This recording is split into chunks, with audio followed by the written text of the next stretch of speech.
think is the most important tool in life? I think the most important tool is contemplation. Contemplation, now what is that? To me, contemplation is the act of thinking deeply about something for the purposes of trying to get to the true nature of something. So it's using your mind, it's using your intellect to really dissect whichever question you have. So it's really asking questions to get at the true nature of it. So it could be like, who am I? What is God? What is free will? Is God true?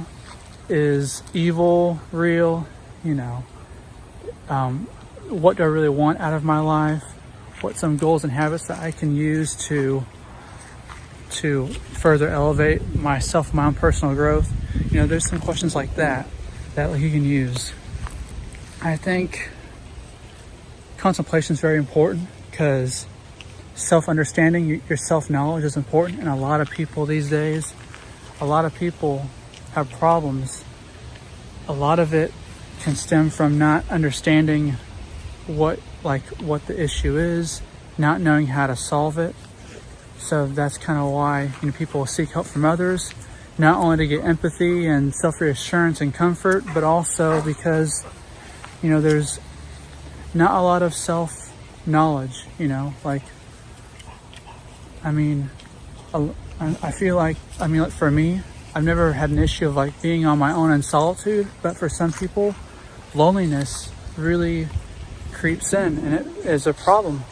Why is loneliness such a problem? That's a question that you can contemplate, is why do I feel lonely?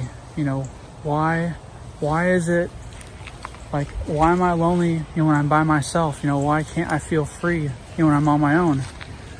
And maybe the answer is you might not have a good relationship with yourself, and start to wonder why that is, and ask these questions to get deeper. A lot of clients that I've seen, so it's an introspection that, a client has a breakthrough in session when they have, an insight about their issue.